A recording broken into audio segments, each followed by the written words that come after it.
The floorboards in Mr. Hendrick's study were a treacherous map I had to navigate every night. At 12, I knew which ones groaned under pressure, which ones stayed silent. My mission was simple.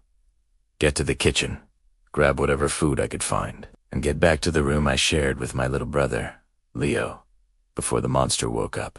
Charles Hendrick was our guardian, a title that felt like a sick joke. Our parents' life insurance had made us valuable wards, and the state, in its boundless wisdom, had delivered us into his hands. His public smile was a lie, a carefully constructed mask that hid the cold, cruel reality of our private hell. That particular night, I was too slow. The rustle of my worn-out pajamas against the doorframe was my undoing. Maya.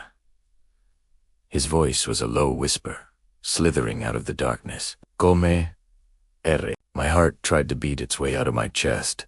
I walked into the study, the single desk lamp carving his face into a grotesque mask of light and shadow. He was holding his favorite instrument, a silver letter opener, turning it over and over in his long, thin fingers. Stealing is a sin, Maya, he said, his tone almost conversational. It shows a lack of discipline. You know what happens to weak, undisciplined children in this house? I did. I had the faded bruises on my back and the constant, hollow ache in my stomach to remind me. But it was the memory of Leo S.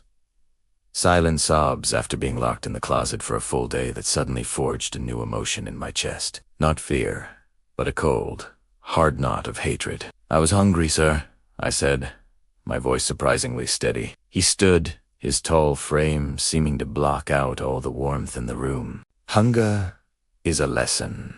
Deprivation builds character. He took a step closer, the letter opener glinting. Hold out your hand.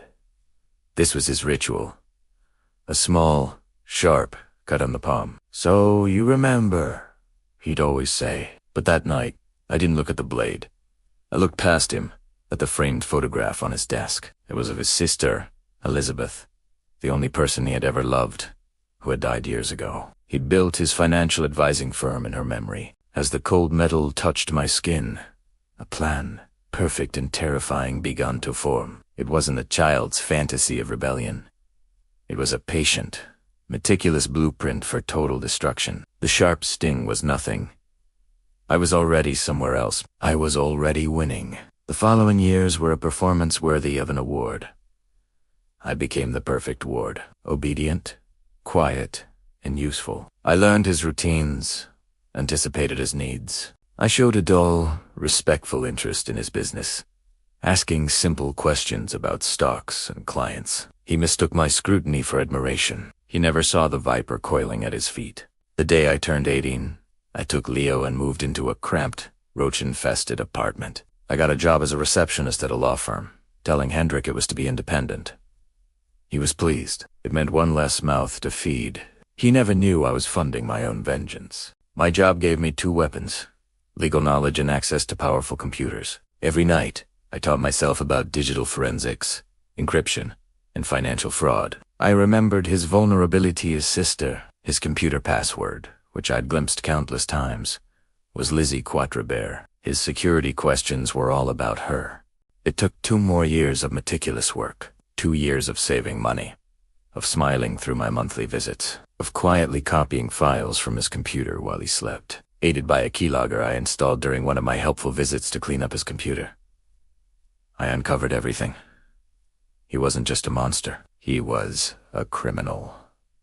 He was running a massive Ponzi scheme, siphoning millions from his clients, mostly elderly, trusting people into offshore accounts.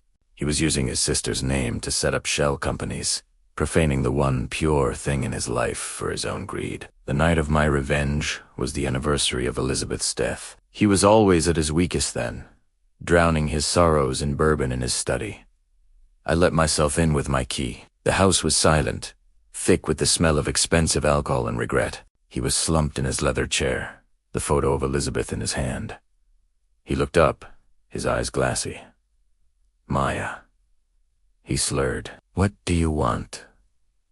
I came to pay my respects, Jose, I said, my voice calm as a still lake. I placed a small USB drive on his desk. He squinted at it. What is that? That, I said, leaning forward. My palms flat on the polished wood, is a copy of every transaction to your Cayman Islands accounts. The shell company registrations in your sister's name, and the falsified clan reports for the last 5 years. Another copy is with my lawyer. A third is scheduled for email delivery to the SEC and the FBI at 9:01 tomorrow morning. The blood drained from his face. The drunken stupor evaporated, replaced by pure, undiluted terror. You're bluffing. You're a stupid girl. Am I? I smiled, a cold, lifeless expression. Account 734, XB, Grand Cayman Bank. $2 million, stolen from the pension fund of Mrs. Agnes Miller. She sent you fudge at Christmas, remember? His jaw went slack. The predator was now prey. You have 2 choices, I continued, picking up the silver letter opener from his desk. I watched him flinch. 1, I do nothing. You go to federal prison. The media will have a field day, dragging your sister's name through the mud with yours. He began to shake. 2, I said, my voice dropping to a whisper. You transfer every single cent from every hidden account into this one. I slid a piece of paper with an account number toward him. You sign over the deed to this house and the legal ownership of your firm to me. You do it all tonight, and then you disappear. You can't. That's everything I have. It chalked out. No, I corrected him softly. It's everything they have, and you can either lose it all from a prison cell, or you can give it to me and run. I suggest you run. Ciao. The silence that followed was the sweetest sound I had ever heard. It was the sound of his empire imploding. Defeated, he logged into his computer, his hands trembling so violently he could barely type. I watched, unmoved, as he dismantled his life and signed it over to me. The sun was rising by the time he finished. A broken man with a single suitcase. I stood in the doorway, the documents of my victory in my hand. He looked at me, and in his eyes, I saw the same terror he'd once inflicted on me. Why? He whispered, his voice ragged and broken. I thought of Leo, finally safe. His future, secure. I thought of the hunger and the fear. I met his gaze. My own eyes, devoid of any emotion he could recognize. So, you remember? I said. I watched him walk down the driveway, a ghost vanishing into the dawn, and for the first time, the floorboards beneath my feet felt solid and strong. The house is quiet now, and the silence is a melody. The first conduct,